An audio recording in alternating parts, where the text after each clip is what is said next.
इसलिए यहाँ जितने भी महापुरुष बैठे हैं या आ रहे हैं आएंगे, उन सब से भी एक एक पर्सनली जाके भी आप पूछोगे ना कि महाराज जी अपने जीवन का सार बताओ, क्या करना चाहिए, तो वो एक ही बात कहेंगे, नाम जपो। नाम जपोगे तो तुम्हारा कल्याण होगा, नाम जपोगे तो तुम्हें भगवत प्राप्ति होगी। इसलिए यहाँ इतने आप सब लोग आए हो, हम आप सबसे हाथ जोड़ के निवेदन करते हैं। आपसे ध्यान नहीं बन पाता, कोई बात नहीं, दान करने के लिए पैसा नहीं है, कोई बात नहीं, मन भजन में नहीं लगता, कोई बात नहीं, पर अपनी जिह्वा से हर क्षण हर पल बोलते रहो। क्या? उठाओ दोनों हाथ, बोलो हरे कृष्णा हरे कृष्णा कृष्ण कृष्ण हरे हरे हरे राम राम राम हरे हरे। बस इतना सा करना है, इतना सा करना, कुछ नहीं इसके अलावा। इतना सा साधन करने में बताओ क्या बिगड़ जाएगा हमारा? ना हमारी जिव्या घिस रही, ना हमारा पैसा खर्च हो रहा, ना हमारा समय खर्च हो रहा। बस करना इतना है कि जहां भी रहो, जैसे भी रहो, जिव्या से बोलते रहो हरे कृष्ण सीताराम राधे श्याम राधे राधे। जो गुरु मंत्र है वो बोलो, छूट है आपको, जो आपका गुरु दे रहा है वो मंत्र बोलो, पर बोलो, जपो। नाम जपने से ही कल्याण होगा। इस बात को भागवत, शास्त्र, पुराण, गोस्वामी जी की रामचरितमानस, सारे ग्रंथ चीख चीख करके कहते हैं कि भगवान नाम से बड़ा दुनिया में कुछ भी नहीं है।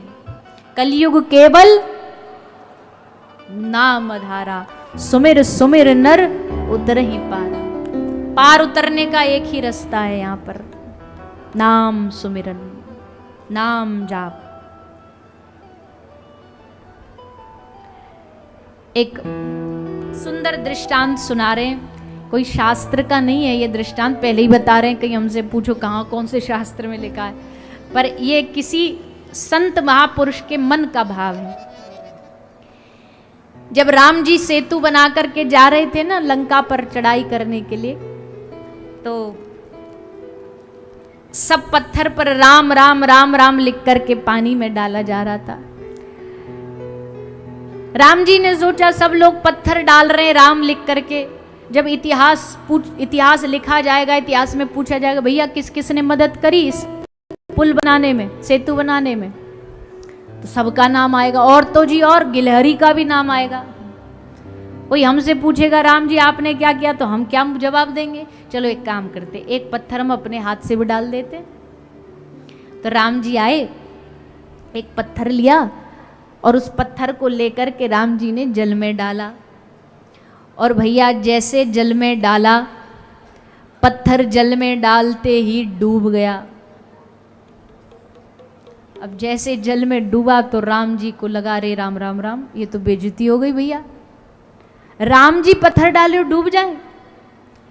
फिर राम जी ने अपने मन को तसल्ली दी, कोई बात नहीं, किसी ने देखा थोड़ी है, अपनी बात सीक्रेट है, हमसे हम तक ही रहेगी। तो ऐसे राइट में घूम के मुंह देखा, पूरा मैदान साफ, कोई नहीं। लेफ्ट में देखा, यहाँ भी कोई नहीं। सामने देखा, यहाँ भी कोई नहीं। पीछे मुड़ के देखा, और जैसे पीछे मुड़ के देखा, श्री हनुमंत लाल जी बैठे बैठे। अब तो राम जी, प्रभु ने मुस्कुराते हुए, स्मित हास्य करते हुए हनुमंत लाल से पूछा, तुम यहाँ कब से बैठे हो? हनुमान जी बोले, जब से पत्थर डूबा है तब से बैठे हैं, जब से आपके हाथ से। राम जी बोले, देख लिया? बोले हाँ देख लिया। राम जी बोले, हम स्वामी हैं तुम्हारे, स्वामी की बेइज्जती करते अच्छे लगोगे तुम? किसी को बताना नहीं, किसी को बोलना नहीं क्या हुआ यहाँ पे, घटना दुर्घटना। हनुमान जी बोले, नाना प्रभु, मेरी क्या हिम्मत कि मैं आपकी बात को लोगों तक पहुँचाऊँ, पर हम भी एक बार ट्राई कर लें, हम भी ट्राई करके देखें एक बार। प्रभु बोले, हाँ जी करो। हनुमंत लाल ने फिर पत्थर वही उठाया और उस पत्थर पर राम लिख करके उस पत्थर को जल में डाला, और जैसे पत्थर को जल में राम लिख के डाला, पत्थर तैरने लग गया, पत्थर तैरने लग गया। अब इसकी गंभीरता को समझना, ये मत मान लेना कि राम जी में ताकत नहीं है। अरे राम जी है, प्रभु चाहे तो क्या नहीं हो सकता, सर्व सामर्थ्य है वो। लेकिन अपने नाम की महिमा को बढ़ाने के लिए उन्होंने दिखाया कि हमारे हाथ से पत्थर नहीं तैरा, पर हमारे नाम से पत्थर तैर गया। तो सोचो हमारे नाम में कितनी ताकत है। आज कलयुग में हमारे पास भले राम नहीं है, हमारे पास कृष्ण साक्षात रूप में नहीं, पर उनका नाम तो है। महापुरुषों की वाणी है, जिव्या पे अगर तुमने राम बोला तो समझो साक्षात राम प्रकट हो गए, कृष्ण बोला तो कृष्ण प्रकट हो गए, श्री राधा रानी का नाम लिया, राधा बोला तो समझो साक्षात श्री राधा रानी सामने खड़ी। इसलिए हमारे ब्रज के साधु और कोई उपदेश नहीं देते, बस एक ही उपदेश देते, राधा राधा राधा राधा, यही बोलो जीवन में कल्याण हो जाएगा। हमारे ब्रज में और कुछ नहीं। ध्यान कौन करता है ब्रज में? ब्रज में तो उल्टा ध्यान भंग करने की पद्धति है, आंख बंद करने की पद्धति नहीं है। आंख बंद करके ब्रज में गए तो क्या गए? राधा रमन जी इसलिए खड़े हैं क्या कि तुम जाओ और जाके आंख बंद करके उनका दर्शन करो? अरे राधा रमन जी तो रोज इसलिए श्रृंगार करते हैं, तुम आओ और तुम्हारी बंद आंखें भी खुली की खुली रह जाए।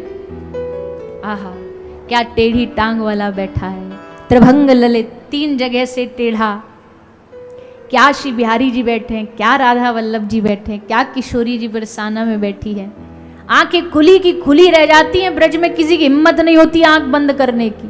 वहां का ध्यान तो एक ही है, बस देखते रहो और ठाकुर जी का नाम लेते रहो।